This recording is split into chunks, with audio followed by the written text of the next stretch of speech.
Mula saya membuat Prodigy Coffee ini adalah dikarenakan kecintaan kami terhadap kopi-kopi lokal, kopi-kopi Nusantara, yang dimana saya sendiri memiliki keluarga yang sangat mencintai kopi, black coffee seperti tubruk dan lain sebagainya.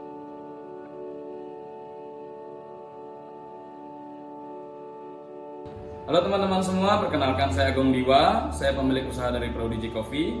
Jadi Prodigy Coffee merupakan UMKM yang terletak di Jalan Bada Agung, Denpasar, yang dimana kami melayani dua bisnis utama kami, yaitu B2B dan B2C. Dimana B2B kami sebagai supplier yang mensuplai beberapa kopi ke coffee shop, hotel, villa, restoran dan lain sebagainya.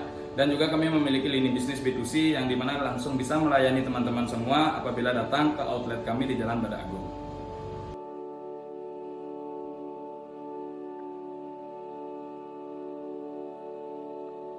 Saat pandemi seperti sekarang tentunya pasti berhadapan dengan banyak masalah yang mengakibatkan faktor risiko itu sangat tinggi. Kita harus bisa menganalisa supply and demand-nya. Apa sih supply and demand? Di mana supply itu adalah bagaimana kita menawarkan, dan demand kita menganalisa kebutuhan orang-orang. Ya, jadi permintaan, ya tepatnya permintaan. Jadi di permintaan itu juga kita bisa bagi menjadi dua hal yang harus kita analisa juga. Kebutuhan dan kemauan. Jadi kita harus tahu kebutuhannya dia apa dan dia maunya apa. Lalu kita supply sesuai dengan yang dia mau dan dia butuhkan. Dan itu adalah ketika kita tidak bisa menganalisa itu, tentunya akan menjadi suatu risiko yang besar ketika kita bicara di dalam skala pemasaran. Dan juga banyak risiko-risiko awal seperti kurangnya pengetahuan saya mengenai analisa keuangan, seperti saya baru belajar untuk lebih detail lagi di dalam keuangan dan juga di operasional, SDM dan lain sebagainya. Itu semua punya faktor risiko yang harus kita pelajarin. Ya kalau orang-orang bilang learning by doing mungkin ya.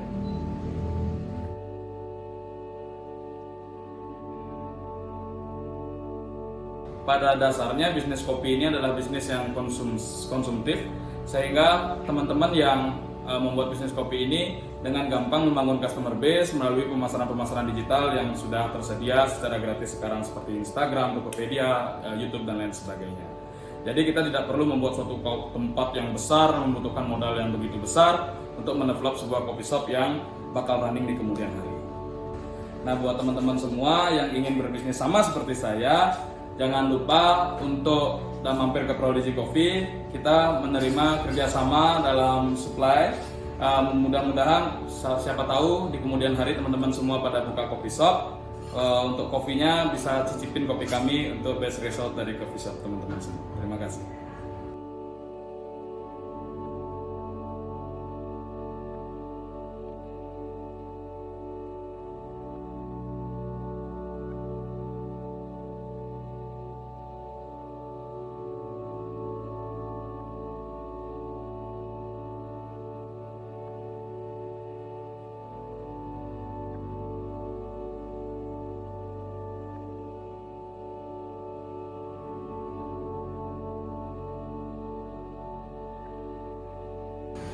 Selama masa budidaya itu budidaya bisa 70 hari, bisa 80 hari dengan pakan kalau 2000 ekor lele itu akan menghasilkan kira-kira antara 200 sampai 250 gram kilogram lele konsumsi ya.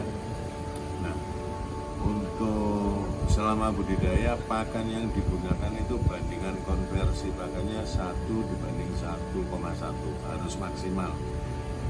Kalau lebih dari 1,1 akan merugi. 1,1 dalam artian 1 kilogram lele pakannya habis 1,1 kilogram pakan pelet ya, pakan pabrik.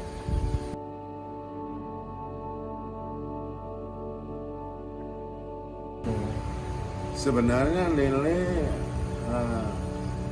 kalau tidak kena PPKM, satu alternatif penghasilan sampingan bagi petani atau orang-orang yang punya anggap aja pekerjaan sampingan bagus.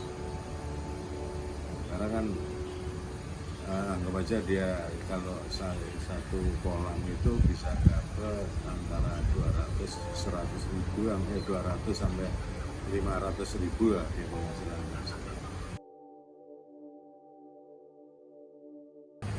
Kalau kualitas benihnya bagus, budidaya lancar, dia tidak ada masalah. Kualitas benihnya jelek, dicemplungin dan nanti selama 1 minggu pemeliharaan itu banyak mati.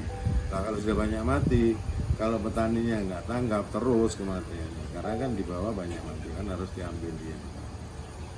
Oh gitu, langsung harus dibuang itu. Ya, harus dibuang karena airnya kan rusak kalau banyak.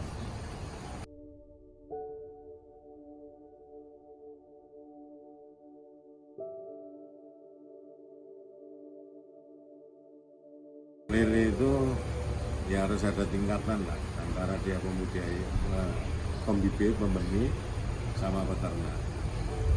Kalau benih ya dia jualnya konsentrasi di benih karena dari benih itu sudah biayanya tinggi.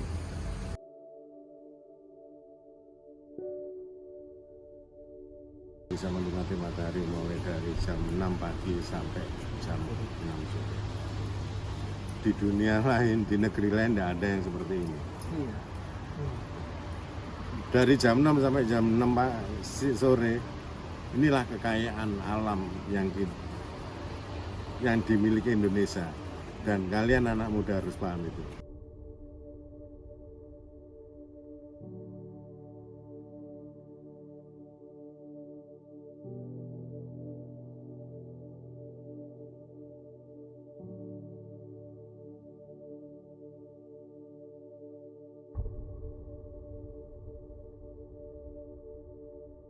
Om Swastiastu.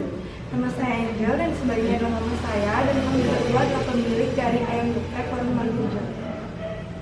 Awalnya kami berjualan di kantin SMA Negeri 4 Denpasar, tapi jualannya makanan pizza, burger dan lain-lainnya. Tiba-tiba suatu saat ada seorang murid yang menanyakan, ada tulisan ayam geprek, tante nggak jual ayam geprek seperti itu. Akhirnya tante mencoba memberanikan diri untuk berjualan ayam geprek, dan ternyata ayam geprek disukai hampir semua siswa-siswi di SMA Negeri 4 Denpasar.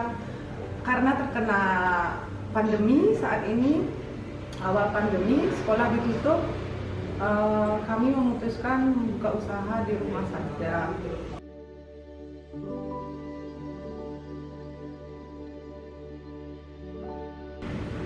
Modal awal yang kami keluarkan ya sebesar kurang lebih 5 juta, karena pada saat itu harga ayam naik turun, bahkan cabai pula kadang melonjak naik, dan keperluan yang lain.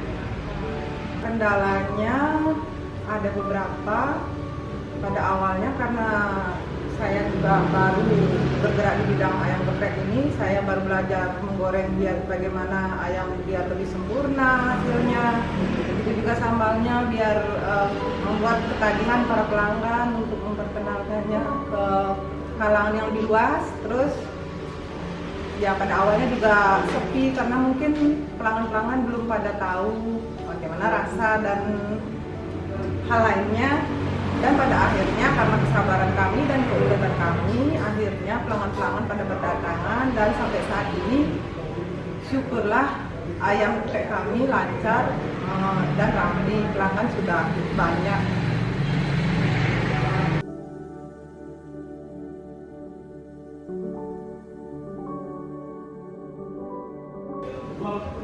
Ya, pesan saya buat kalangan yang masih muda, yang masih produktif, jangan patah semangat untuk berusaha di bidang apapun, karena semua pasti ada pasang surut.